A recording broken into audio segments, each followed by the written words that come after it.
본문 말씀은 우리가 잘 알고 있는 그런 내용의 말씀이 되겠습니다.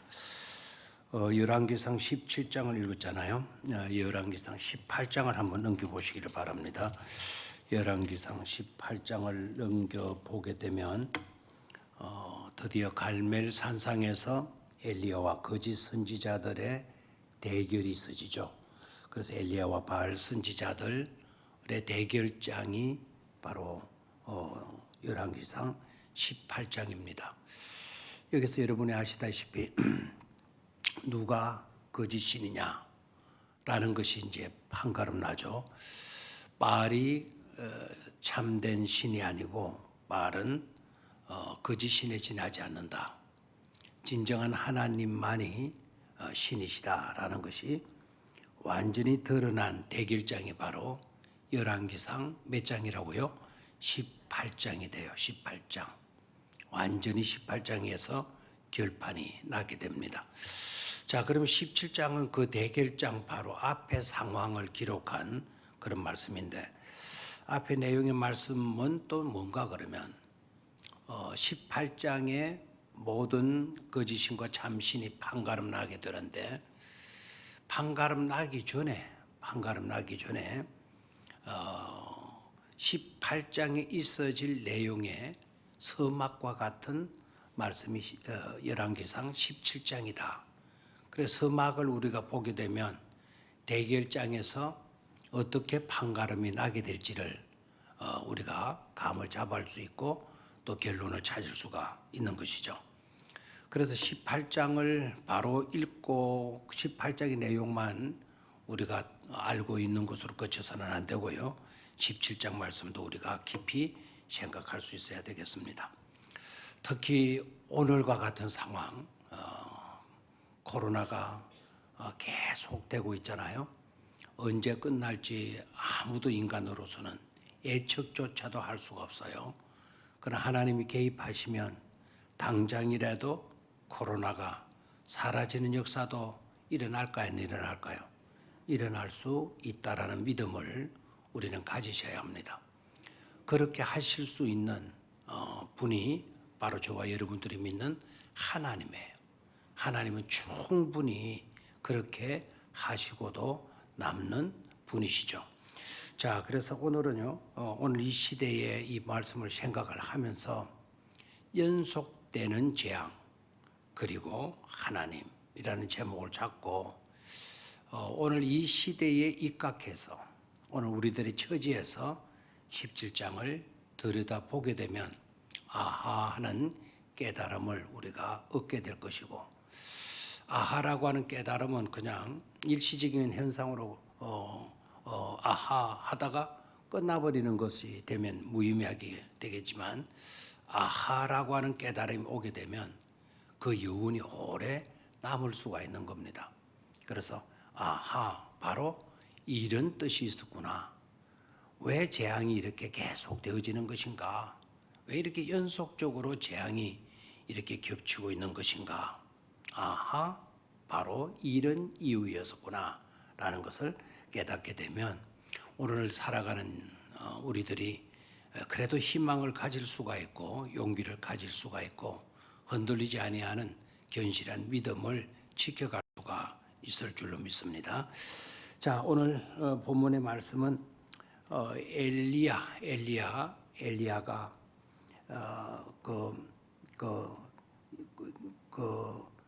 비도 오지 아니하고 이슬도 오지 아니하리라고 하는 하나님의 말씀을 들어요. 너는 지금 수년 동안 비도 이슬도 있지 아니하리라. 자, 1절을 봐요. 길라시에 우거하는 자 중에 디셉 사람 엘리야가 누구에게 말합니까? 아합이 누굽니까? 아합이 북이스라엘의 왕이잖아요. 우상을 섬기는 장본이었던 사람이 아합 왕인데, 하나님이 엘리야에게 감동을 주고 그리고 엘리야가 아합에게 가서 아합에게 말을 하는 것이죠.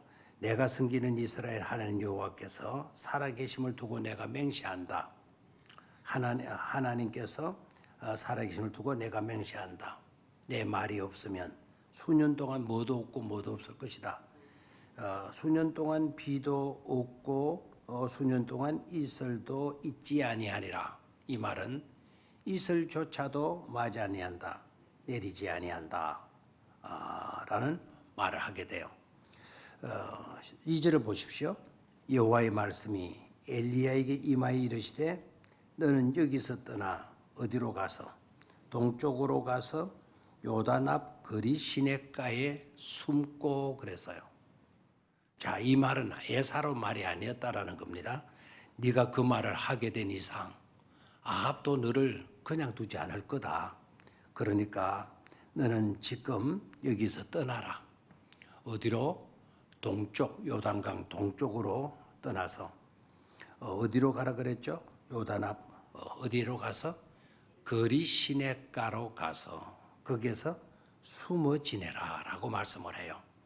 거리 시냇가가 어디인가 하니까 좌우에 갈릴리 호수가 있고 남쪽에 그 사해 바다가 있으면 그 중간 지역 위에 야복강 바로 아래 지역에 흐르는 강이에요. 거리 시냇가. 그 약복강과 비슷한 위치에 있는 시내인데요. 이것은 이제 요단 동편 땅에서 요단강으로 흘러내리는 그런 강이 되겠어요. 그곳에 가서 숨고 그다음에 4절을 보십시오. 그 시냇물을 마라. 그 시냇물을 마시라. 그 시냇물을 마시라. 내가 까마귀들에게 명령하여 거기서 너를 마게 하리라. 먹이게 하리라. 그랬습니다. 자, 왜 하나님께서 엘리야에게 이와 같이 말씀을 해 주십니까? 엘리야가 아까 누구에게 말을 했죠? 아합 왕에게 말을 했어요. 내가 말하지 아니하면 내 말이 없으면 수년 동안 이 땅에 뭐가 내리지 않을 거다. 비도 내리지 않을 거고 뭐도 있지 않을 거다. 이슬도 있지 않을 거다. 그러면은 흉악한 뭐가 되죠? 흉악한 흉년이 들게 되잖아요. 비도 안 내린다. 이슬도 안 내린다. 식물도 자랄 수 있습니까? 없죠. 농사 지을 수 있겠어요. 비도 없는데. 안 그래도 비가 부족한 그런 곳인데. 그러니까 심각한 식량 위기에 봉착할 수 있다라는 겁니다. 그리고 너는 숨어서 지내야 된다. 아합에게 네가 그렇게 음포를 놨으니까 아합이 너를 그냥 두지 않을 거다. 그러니까 요단 동평의 거리 시냇가에 가서 거기서 숨어 지내도록 해라. 자, 그래서 4절을 보십시오. 그곳에 뭐를 마시라 그랬죠? 4절에 그곳에 있는 흐르는 거리 시냇물을 마시고 내가 까마귀들에게 명령하여 거기서 너를 마게 한다. 먹이게 하리라 말씀을 하셔요. 여기 먹이게 하리라라는 말은 공개하리라라는 뜻이에요. 옛날 성경에는 공개라는 말을 썼죠. 우리가 신방을 가게 되면 성도님들이 정성껏 다과도 준비하고 식사도 준비하고 대접을 해요. 그 대접하는 거를 한자로 뭐라 그런다? 공개라고 한다. 공손히 섬기는 행위를 공개라고 하죠. 자, 5절을 보십시오. 그가 여호와의 말씀과 같이 하여 곧 가서 요단 앞 거리 시냇가에 머물매. 자, 그러면 엘리야가 어떻게 하고 있습니까? 엘리야가 어떻게 했다라는 거죠? 하나님께서 지시하신 대로 어디로 갔죠? 요단 앞 거리 시냇가로 가서 거기에서 뭐 했다? 머물었다. 그러니까 엘리야의 모습 속에는 누구의 명령에 따르고 있어요? 하나님의 명령에 철저히 따르고 순종하고 있는 것을 볼 수가 있습니다. 자, 6절을 보십시오. 그랬더니 놀라운 것 여러분이 너무나도 잘 아시고 계시죠? 누가 먹을 것을 갖다 주죠? 까마귀들이 언제? 아침에도 떡과 고기를, 저녁에도 떡과 고기를 가져왔고, 그러면 누가 먹을 것을 공급해 주었죠? 까마귀들이 먹을 것을 갖다 주었죠. 자, 그 위에서 너를 먹이게 하리라라는 말을 아까 한자로 두 글자로 말했죠. 뭐라 그랬습니까? 공개. 그러면 까마귀가 아침과 저녁에 떡과 고기를 갖다 주었어요. 그리고 엘리야가 그곳에 있는 물을 마셨어요. 그러면은 엘리야를 공개한 자는 누구였다? 까마귀였다라는 거예요. 까마귀였다. 미물에 지나지 않는 까마귀도 누구의 뜻을 따르고 있습니까? 하나님의 뜻을 따르고 있는 것을 보게 되죠. 그죠? 누구만이 하실 수 있다? 하나님만이 하실 수가 있다라는 겁니다. 혹시 여러분들이 먹고 싶은 거 있어가지고 내일 아침에 비둘기 들어. 야, 비둘기야, 나 고기 먹고 싶어. 좀 갖다 줘. 그러면 비둘기가 여러분 말 듣고 예, 그럴게요 하면서 피자도 사오고 우유도 사오고 그럽니까? 우리가 그렇게 말해도 그 미물들이 알아들어요? 못 알아들어요? 왜 못 알아듣고 왜 그렇게 하지 않죠? 우리는 미물을 창조한 사람이 아니니까. 그 미물을 창조하신 분이 누구이시죠? 하나님. 미물의 주인이 누구이십니까? 하나님이세요. 그러니까 하나님이 명령하시니까 까마귀조차도 하나님의 말씀에 마하고 있는 것이죠. 순종하고 있는 것을 보게 돼요. 하나님의 사람 엘리야도 하나님의 말씀대로 그곳에 갔어요. 그리시네갈에 가서 그곳에 머물었어요. 하나님의 명령을 받은 까마귀도 하나님의 명령대로 아침과 저녁에 먹을 걸 날라주죠. 먹을 것을 날라줘요. 누구를 공개합니까? 엘리야를 공개하는 것을 말씀하고 있습니다. 자, 7절 보십시오.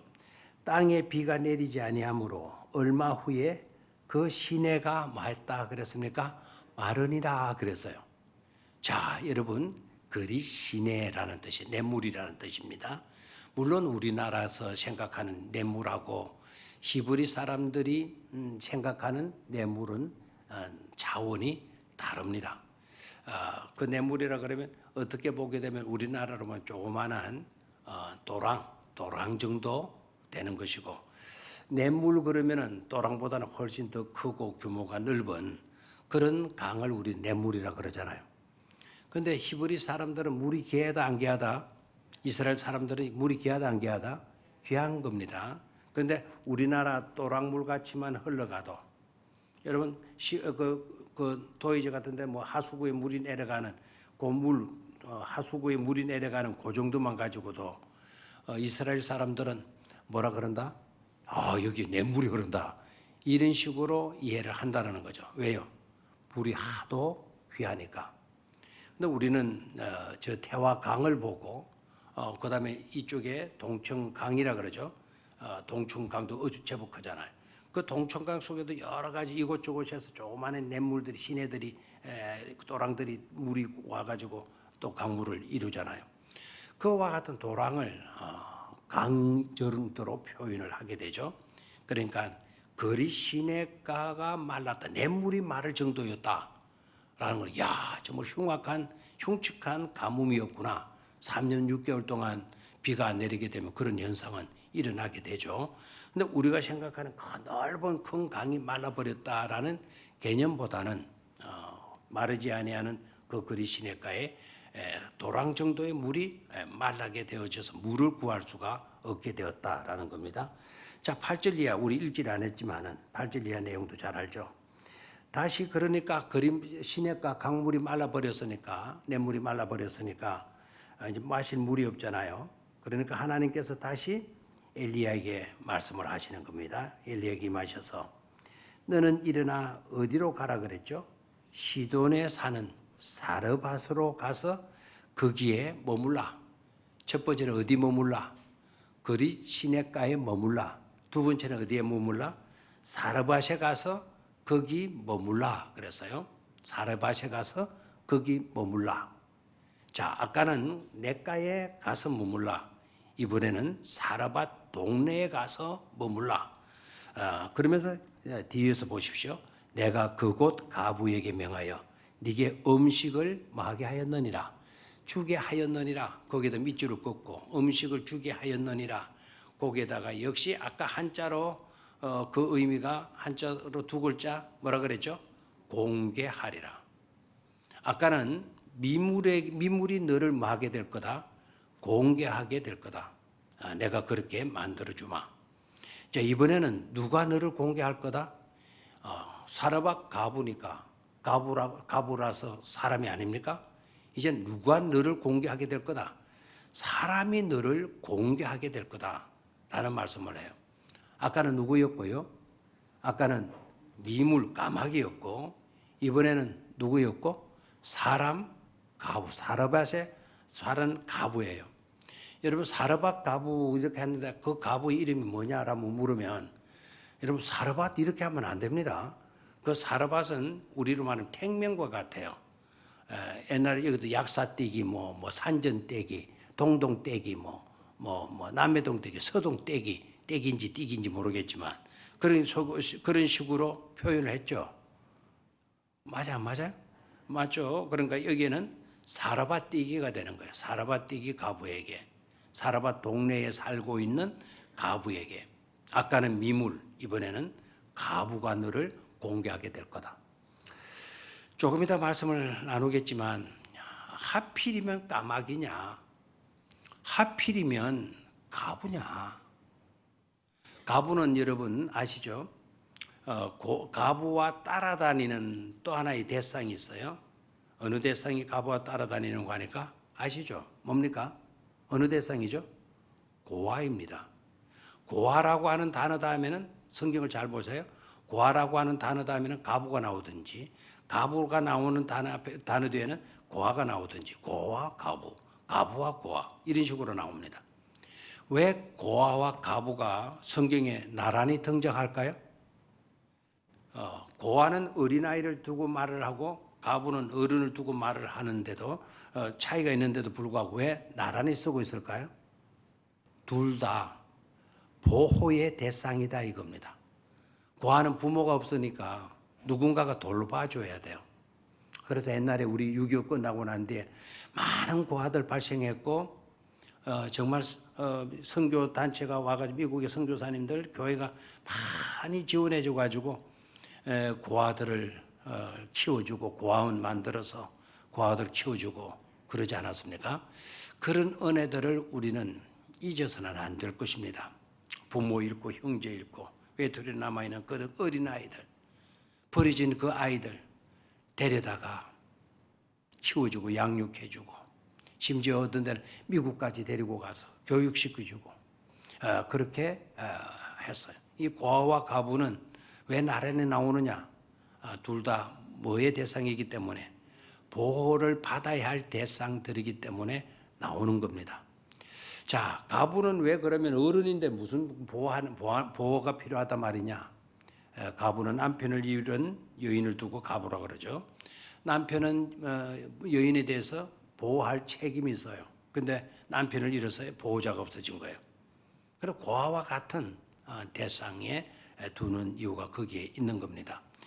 보호를 받아야 될 사람에게 엘리야를 보내는 거예요. 보호를 받아야 할 사람의 도움을 받아가지고 네가 생존하게 될 것이다 라고 말씀을 해요. 자, 저를 봐요. 하나님이 능력이 이렇게 부족합니까?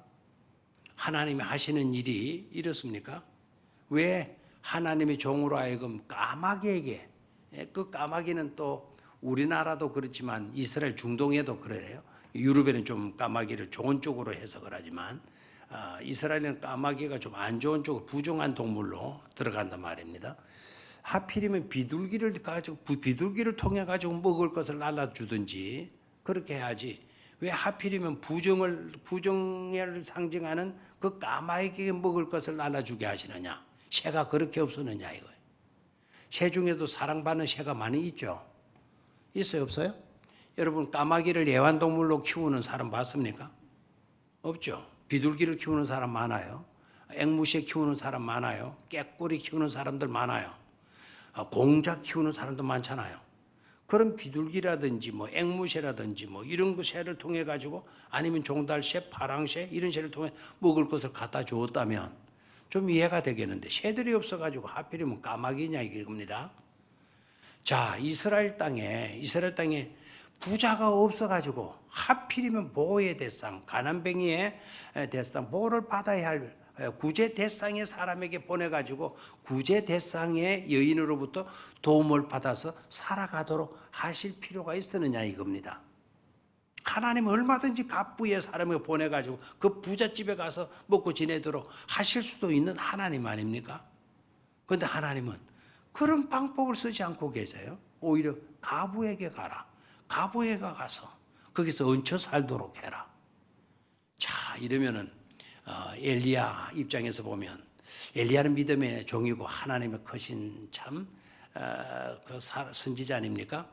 아마 우리 같았으면, 여러분 같았으면 어떻게 했습니까? 아니, 하필이면 까마귀입니까? 나 까마귀 날라주는 거 싫어요. 하필이면 가부에 가서 도움을 받으라 말입니까? 나 하나님 일하는 사람입니다. 똑바로 좀 대접해 주십시오. 가부 안 됩니다. 좀 나은 집에, 여유 있는 집에 좀 보내주세요. 아마 이렇게 불만할 수도 있었을 겁니다.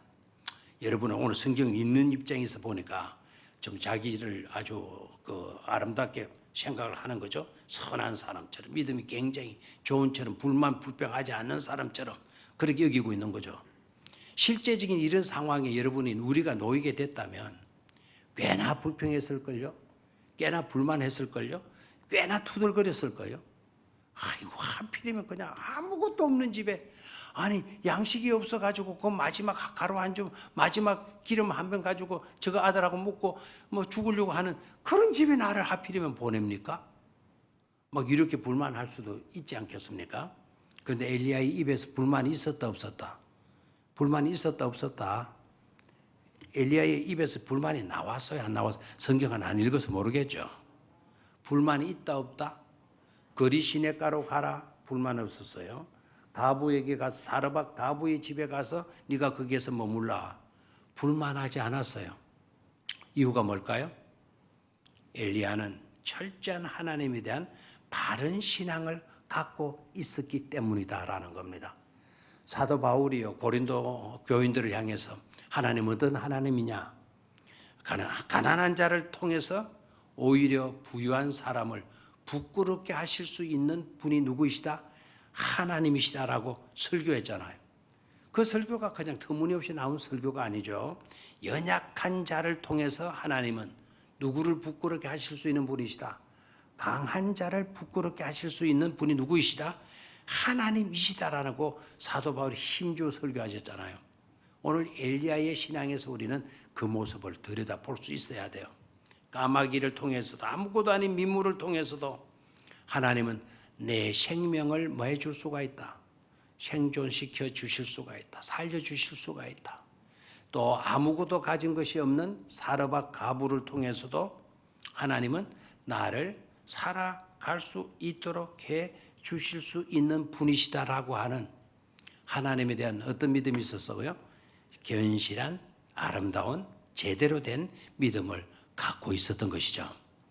저와 여러분들이 이런 믿음을 본받으실 수 있기를 주의 이름으로 축원합니다. 우리 눈에, 우리 판단으로 생각하지 말고 하필이면 까마귀, 하필이면 저 못난 가난에 찌달려 사는 그런 집에 나를 보낼 게 뭐냐, 이렇게 불만하지 마시고요. 미물이라도 가난한 가부에게도 하나님이 말씀하셨다면 하나님은 길을 여신다. 연약한 자를 통해서도 얼마든지 강한 자를 부끄럽게 하실 수 있는 분이 누구이시다? 하나님이시다. 내 생명 하나님께서 얼마든지 지켜주실 수가 있다라는 믿음을 우리도 가질 수 있어야 될 것입니다. 자, 상황이 나왔어요. 떡이 없다. 떡을 좀 가지고 오너라. 물도 좀 가지고 오너라. 처음에는 물을 달라 그랬다가 마지막 물이 얼마나, 거기는 중동에는 물이 귀하다 그랬어요? 아까 흔하다 그랬어요? 물이 귀하다 그랬죠? 아까 무슨 강도 마른 상태입니까? 거리 시냇가도 마른 상태이잖아요. 맞죠? 그럼 물이 정말 이제는 더 귀하지 않습니까? 그런데 물을 달라. 그럼 물 가지고 가니까 야, 떡 좀 가지고 오너라. 빵도 좀 구워 가지고 오너라. 대책이 없죠. 그랬더니 이 가부가 약간 불만투로 아니면 신세 타령조로 말을 하죠. 나 양식 없다. 우리 집에 가진 것도 없다.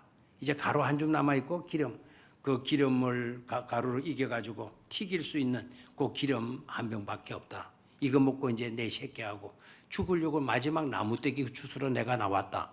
이렇게 말하지 않습니까? 그러면 아이고 딱하다. 그러면 그렇게 하시오. 이렇게 될 건데 그것을 가지고 내게 가지고 오라라고 이야기를 해요. 너무 잔인하죠. 너무 무정하죠. 그런데 놀랍게도 아무것도 멍청한 까마귀가 양식을 날라 주었듯이 아무것도 가진 것이 없고 마지막 죽음, 마지막 생존의 마지막 떡인데도 그것을 마다하지 아니하고 선지의 말대로 그것을 구워다가 갖다 내주는 누구의 믿음을 볼 수 있어야 돼요? 사르밧 가부의 뭐를 볼 수 있어야 됩니까? 믿음을 볼 수 있어야 된다라는 거죠. 자, 그럼 여기서 생각해봐요. 엘리야 선지자가 너무 무정한 사람이고 냉정한 사람이고 자기밖에 모르는 이기주의적인 사람이기 때문에 너무 잔인한 것을 요구하고 있지 않느냐. 자기밖에 모르는 자기 배만 생각하는 것을 요구하고 있지 않느냐. 이렇습니까? 그게 아니죠. 엘리야는 잔인한 무정한 자기만 아는 선지자가 아니고 오히려 그 일을 통해서 나도 먹지만 너도 이 일을 통해서 내가 하라는 대로 하는 그 일을 통해서 네 자식도 살고 너도 살게 되는 축복을 안겨주시기 위함인 줄로 믿습니다. 그래서 그 가루통의 가루가 말랐다. 달달 끓고 이제는 그 가루통의 가루가 없어져서 결국 가부와 아들은 죽고 말았다. 그렇습니까? 아니죠. 잘 알고 있죠. 이 내용은 너무 많이 들었기 때문에. 사르밧 가부의 가루통이 말랐다 바닥이 나지 않았다라는 거예요.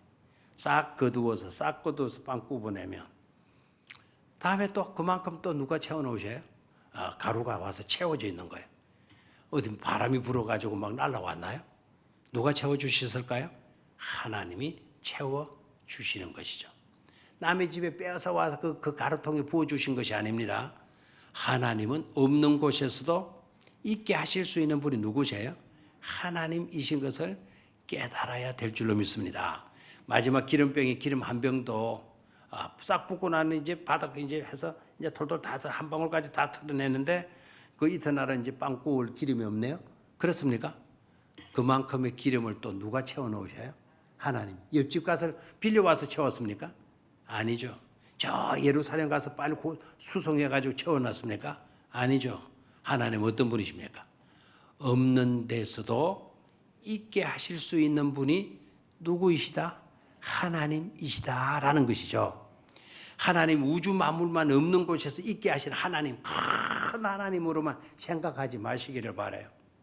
한 불쌍한 가부의 기름병에 그 작은 기름병에 기름까지도 채워주시는 자상하시고 섬시하신 하나님을 여러분 생각할 수 있어야 될 줄로 믿습니다. 그런 하나님을 믿으셔야 돼요. 큰 일만 행하시는 하나님으로만 생각하지 말고 내 삶에 구차한 삶까지 오셔서 구차한 삶의 부족한 부분까지도 채워주시는 분이 바로 누구이시다? 하나님이시다라는 것이죠.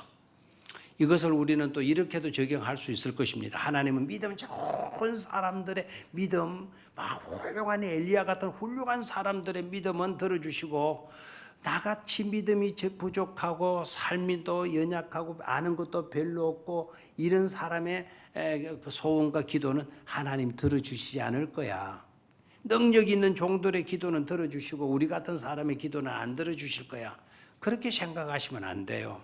하나님은 능력 있는 자들의 기도도 들어주시고 우리처럼 부족한 자들의 소원도 기도도 이루어 주시는 하나님이신 것임을 깨달아야 될 줄로 믿습니다.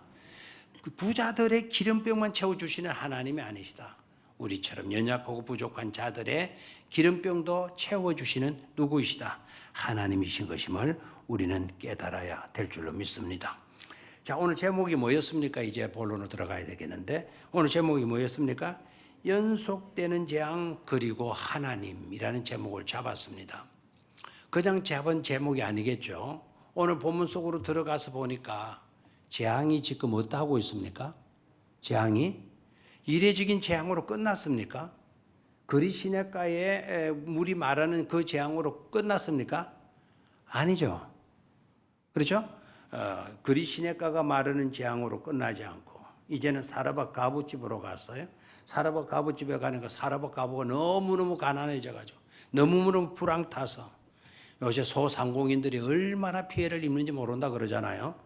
또 이제 거리두기 무슨 또 제한 들어가니까 소상공인들이 난리들 하고 학생들이 또 막 반란을 하고 막 못 맞겠다 그러고 오늘도 어느 병원 원장을 만났는데 그 병원 원장도 막 불만이 대단하더라고요. 이거 막 자기 친구 의사들한테 물었더니 이 그 코로나 이 병균 그 코로나 뭡니까 백신의 이 내용 안에 어떤 물체가 들어가고 어떤 물질이 얼마만큼 들어갔고 이 물질이 들어가서 어떻게 작용하고 하는 내용들을 전혀 안 밝히고 있다 그래요. 그거 이제 물으니까 언제 밝힐 거냐 그러니까 뭐 20년 뒤에 밝히겠다. 그럼 우리가 정체불명의 약을 맞고 있는 거예요 지금. 정체불명의. 그래 백신 맞고 수많은 부작용이 일어나는데도 불구하고 그 수많은 부작용이 일어나는 내용들은 이야기를 안 하잖아요. 왜요? 그거 하면 더 안 맞게 될 거니까. 마지막 수단이 백신밖에 없다. 마지막 수단이 백신밖에 없다. 그러니 백신을 맞아라. 하나님이 들으면 굉장히 섭섭하실 말씀 아닙니까? 마지막 수단은 백신에 있지 않고 마지막 방법은 누구에게 매달려야 돼 우리가? 하나님께 매달려야 되잖아요. 그런데 하나님께 돌아오는 그런 기미는 없고 마지막 수단이 이것밖에 없다. 그러면 마치는 거죠.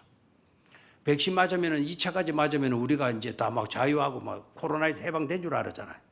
근데 2차 떡 맞고 나는데도 뭐 효과가 뭐 3개월밖에 안 간다. 3개월 뒤에 맞아라. 다시 맞아라. 자, 다시 맞으면 3차 접종, 추가 접종하면 또 괜찮아집니까 그러면? 또 안 되면 또 뭐 하라 그럽니까? 또 맞아라. 그럼 계속해서 우리 몸에는 뭐가 들어가야 되죠? 정체불명의 백신이 들어가야 된다라는 거예요. 그렇게 되면 이제 우리 자체적인 자생 능력은 없고 항체를 기를 수 있는 능력은 완전히 없어요. 백신을 안 맞으면 안 되는 그런 지경에 놓이게 된다는 겁니다. 그래서 막 그 의사 원장도 굉장히 막 불만을 투덜거리고 자기 아들이 중학교 3학년인데 중학교 3학년 아들이 백신을 안 맞으니까 놀러도 못 가고 막 제약을 못 맞아서 아빠 나도 백신 맞을래. 그러길래 좀 더 생각하자. 좀 더 생각하자. 못 맞게 했대요. 자기는 원장이기 때문에 안 맞을 수가 없어. 그 맞았는데 맞고도 아무도 효과가 없고 또다시 맞으라 하니까 3차 추가 접종에서는 뭐 고민을 하고 있다고. 우리 노회 목사님도 한 번도 추가 접종 맞고 나는데 막 지금까지 3주간 고생하고 있거든요. 쩔쩔 매고 있거든요. 이 정말 괴로움이에요. 자, 이런 재앙이 연속되고 있단 말입니다. 계속 연속되고 있어요. 이게 원래 끝날 우리는 기대했어요. 2차까지만 맞으면 추가 접종 2차까지만 맞으면 이제는 막 자유롭게 여행도 하고 매했던 것이 자유롭게 될 줄 알았어요. 그런데 그런 세상은 오지를 않았어요. 추가 접종 맞으면 또 자유롭게 될 수 있으면 좋겠는데 추가 접종 맞으면 그렇게 된다면 우리 다 맞아야 되겠죠. 아무도 내일을 보장하지 못하고 있어요. 연속되는 재앙 어떻게 할 겁니까? 연속되는 재앙 어떻게 할 겁니까? 자, 오늘 제목을 그래서 연속되는 재앙이라는 제목을 잡았어요. 이때도 연속돼요 지금. 계속해서 코로나. 여러분 엘리야 시대 때 가뭄이 몇 년 됐죠? 엘리야가 말하지 않으면 비 한 방울, 이슬 한 방울 내리지 않을 거다. 그럼 몇 년 동안 계속이 됐죠? 3년 6개월 동안, 3년 반 동안 계속됐죠? 코로나가 지금 몇 년째 접어들었습니까? 1년 지났고 이제 2년째 접어들죠? 내년 1월이면 이제 2년입니까? 3년입니까? 예? 1년입니까? 2년째입니까 벌써? 2년 지속되고 있어요? 자, 오늘 이때의 재앙으로 치게 되면 아직도 얼마가 재앙을 더 겪어야 돼? 1년 6개월 더 겪어야 된단 말입니다. 꼭 3년 6개월 채워라 그런 내용은 아니에요. 아무튼 그 시대에도 재앙이 연속되고 있었고 지금 우리 오늘날 현실에도 코로나라고 하는 이 재앙이 연속되고 있다라는 거예요. 연속되고 있다. 자, 그렇다면 연속되는 재앙 그리고 하나님이라는 제목으로 이제 본론에서 결론을 지어야 되겠는데 뭘 나타내고자 하느냐? 오늘 본문이 연속되는 재앙 그리고 하나님. 그래서 뭘 우리가 이 본문 말씀 우리에게 메시지를 주고 있냐, 어떤 교훈을 우리에게 주고 있느냐를 생각해야 돼요. 첫 번째는요, 재앙이 심해질수록 재앙이 심해질수록 하나님의 말씀에 따라서 살아야 될 것을 우리에게 교훈해 주고 있는 것입니다. 다시 한번 따라 하십시오. 재앙이 심해지면 심해질수록 좀 큰 소리로 시작. 좀 빨리 시작. 재앙이 심해지면 심해질수록 뭐를 따라서 살아야 된다? 하나님의 말씀을 따라서 살아야 할 것임을 교훈하고 있다 이 말입니다. 자, 재앙이 심해지고 있어요. 그리 지낼까가 말라요. 그러니까 하나님은 엘리야에게 사르밧으로 가서 그 가부집에 가서 머물라. 재앙이 이리 심해지니 살 길을 주셔야죠. 그 가부한테 내가 가서 또 어떻게 얹혀서 산단 말입니까? 가부도 지금 살아가기 너무 힘드는데 내가 거기 가서 또 얹혀서 살면 되겠습니까? 이렇게 불만하고 불평해서는 안 된다는 거죠. 재앙이 심해지면 심해질수록, 연속되면 연속될수록, 그럴수록 우리는 누구의 말씀 따라 살아야 된다? 하나님의 말씀 따라 살아야 된다라는 것입니다. 왜요? 하나님의 말씀 따라 사는 것이 진정으로 살아가는 비결이기 때문이다 이겁니다. 뭐 따라 사는 것이? 하나님의 말씀 따라 사는 것이 사는 최상의 길이 되기 때문인 것이죠. 아멘입니까? 여러분, 잘 사는 비결이 뭐냐? 말씀 따라 사는 것이다. 가장 지혜롭게 사는 길이 뭐냐? 말씀 따라 사는 길이다. 왜 아멘을 별로 안 하세요? 여러분, 세상 따라 살 겁니까? 물질 따라 살 겁니까? 여러분, 지식 가지고 살 겁니까? 세상 방식으로 살아갈 겁니까? 이미 그것이 해답이 아니라는 것을 우리가 지금 깨닫고 있는 거예요. 해답은 바로 뭡니까? 말씀 따라 순종하며 사는 데 있다라는 것이죠. 자, 두 번째로 재앙이 심해지면 심해질수록 누구를 의지해야 된다? 하나님을 의지하고 살아야 된다라는 것입니다. 우리가 의지해야 할 분은 누구밖에 없다? 하나님밖에 없다라는 것을 교훈해 주고 있는 것이죠. 다시 한번, 우리가 의지해야 할 분은 누구이다? 하나님밖에 없다라는 것이죠. 강을 의지하지 마시기를 바라요. 우리 가루통을 의지하지 마시기를 바라요.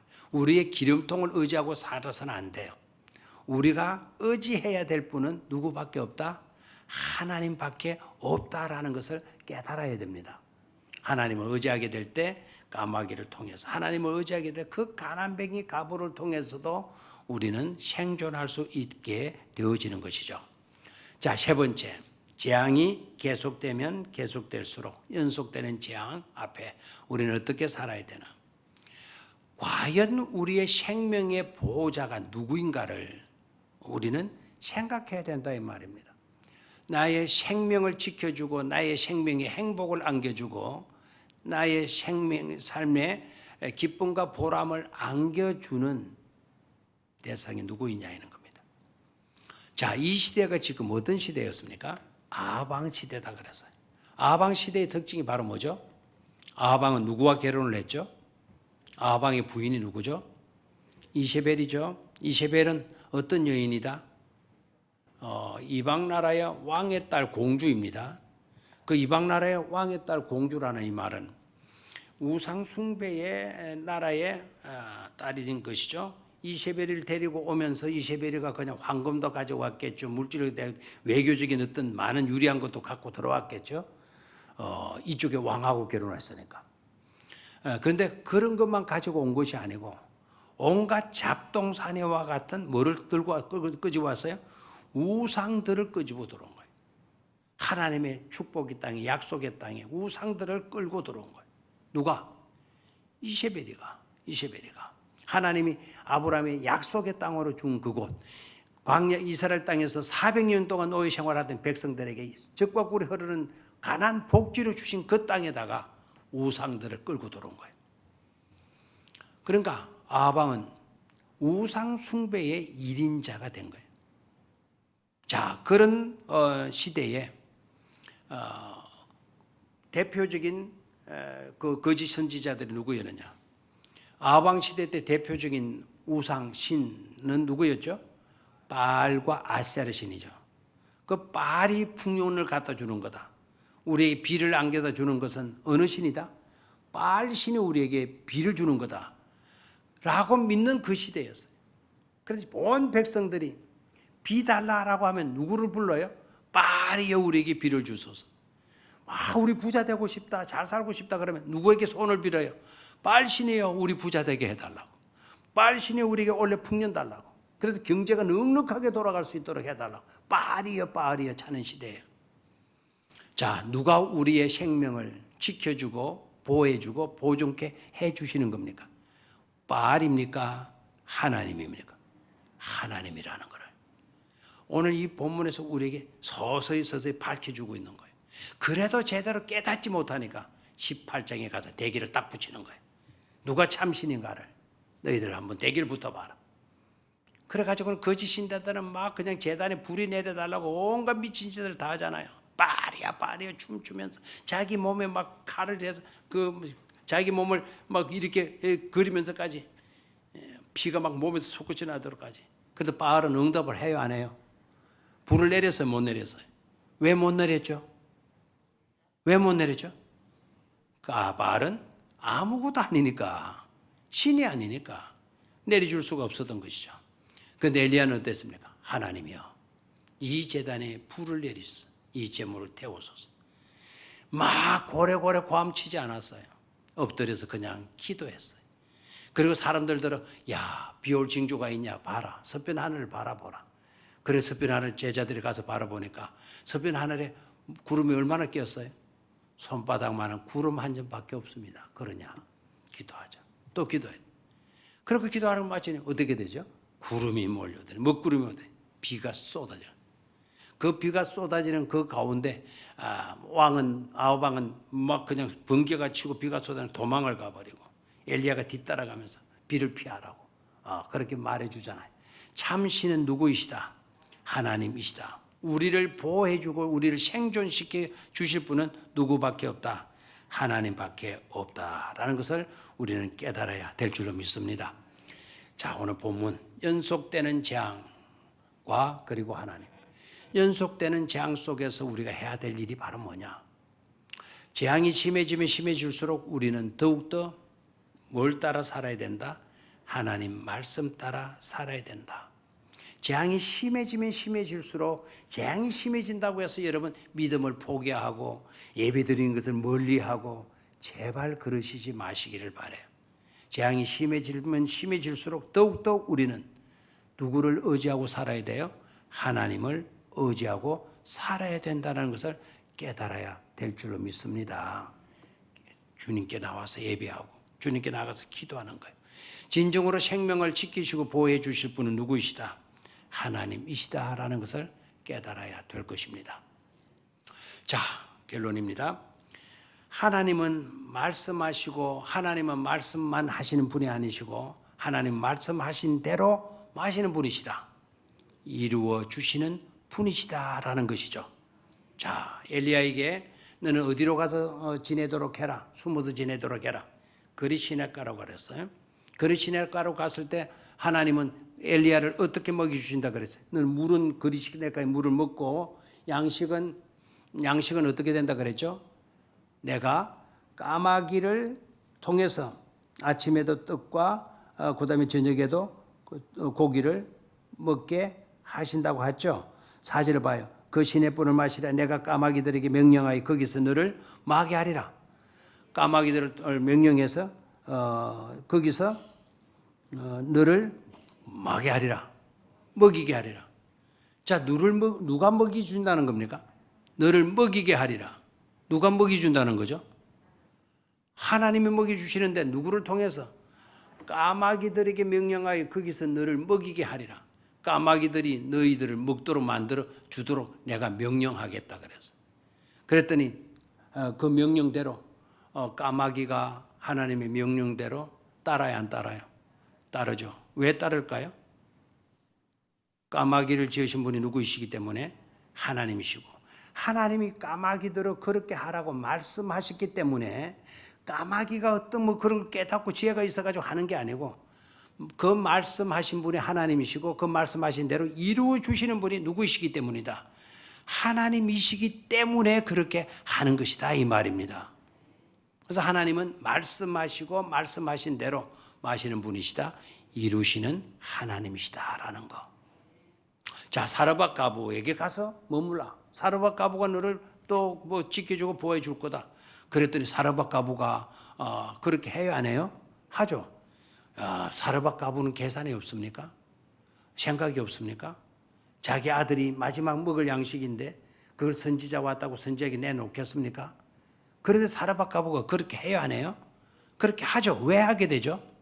하나님이 그에게 감동을 주셨고 하나님 그에게 그렇게 하도록 말씀해 주셨기 때문에 말씀하신 하나님이 말씀하신 대로 뭐 해주시는 것이다.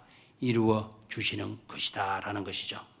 그래서 저와 여러분들도 너무 쌀쌀맞게 그러지 마시고요. 너무 인정 없이 그러지 마시고 늘 하나님의 감동대로 하나님의 말씀하심에 그대로 따르고 그대로 순종하고 그대로 살아가는 그런 믿음의 사람이 되는 것이 중요한 것입니다. 그것이 잘 믿는 신앙인이고 그와 같은 삶이 사는 삶이라는 것을 잊지 말아야 될 것입니다. 내가 살 뿐만 아니라 나를 통해서 너가 살고 너를 통해서 또 그가 살고 하나님을 통해서 엘리야가 살고 엘리야를 통해서 가부가 살고 가부가 사니까 또 아들도 살게 되고 사는 역사가 일어나게 되는 것이죠. 그런 축복이 우리 모두에게 함께 하시기를 주의 이름으로 축원합니다.